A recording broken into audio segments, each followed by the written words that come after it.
রোহিঙ্গা সংকট সমাধানে আন্তর্জাতিক আদালতে করা মামলার রায় বাংলাদেশের পক্ষে এলে এবং আন্তর্জাতিক চাপ থাকলে দ্রুত প্রত্যাবাসন শুরু করবে মিয়ানমার, এমনটাই মনে করেন পররাষ্ট্রমন্ত্রী ডক্টর হাসান মাহমুদ।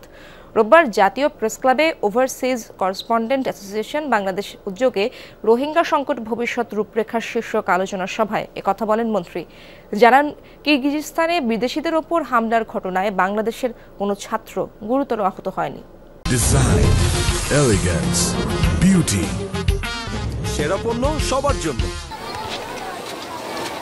প্রায় 15 লাখ রোহিঙ্গার বোঝা বাংলাদেশের ঘাড়ে। কয়েক দফায় দেশে প্রবেশ করলেও যাবার কোনো উদ্যোগই এখনও কার্যকর নয়। এর মধ্যে শুরু হয়েছে মিয়ানমারের অভ্যন্তরীণ সংঘাত। নিজেরাই যেখানে টালমাটাল, সেখানে রোহিঙ্গা প্রত্যাবাসনে কতটুকু মনোযোগ দেবে মিয়ানমার, প্রশ্নটা সেখানেই।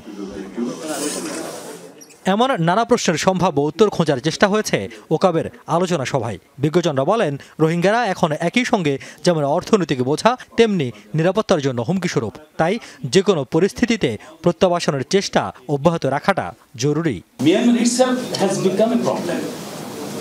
Now the Myanmar crisis is another concern of the world, of the region.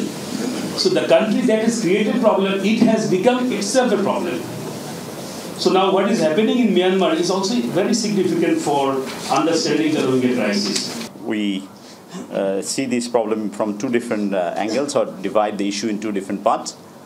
One is, of course, the humanitarian part, and the other one is the political, which is repatriation. Now, of course, as we wait, and God knows how long we need to wait for the repatriation, but we went very close. অনুষ্ঠানে প্রত্যাবাসন নিয়ে খুব একটা আশার কথা শোনাতে পারেননি পররাষ্ট্রমন্ত্রী। বলেন, আন্তর্জাতিক চাপ জোরদার করা গেলে ইতিবাচক কিছু হতে পারে। এক্ষেত্রে প্রতিবেশী বন্ধু রাষ্ট্রগুলোর ভূমিকা গুরুত্বপূর্ণ বলে মনে করেন তিনি। কদিন আগে মার্কিন সহকারী পররাষ্ট্রমন্ত্রীও ঘুরে গেছেন, তার সাথে এই বিষয়টি নিয়ে আমাদের আলোচনা হয়েছে এবং সেই আলোচনায় তিনি কিছু সাজেশনও আমাদের দিয়েছেন রিজিওনাল পাওয়ারগুলো সবাইকে।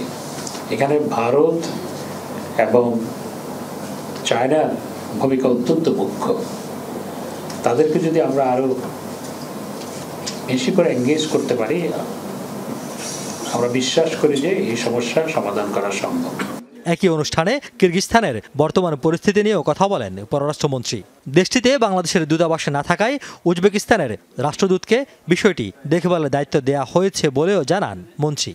সেখানে বাংলাদেশি ছাত্রদের উপর হামলা হয়েছে, কিন্তু সিভিয়ারলি উন্ডেড হয়েছে তেমন সংবাদ আমাদের কাছে এখনো পর্যন্ত আসেনি। আমরা এবং কিরগিজস্তানের কর্তৃপক্ষ তারা জানিয়েছে তারা পরিস্থিতি নিয়ন্ত্রণে এনেছে। পরে মন্ত্রণালয়ে পররাষ্ট্রমন্ত্রীর সঙ্গে সাক্ষাৎ করেন মিয়ানমারের বিদায়ী রাষ্ট্রদূত। এ নিয়ে গণমাধ্যমের সঙ্গে কোনো কথা বলেননি তিনি। রিয়াজ রায়হান, যমুনা নিউজ, ঢাকা।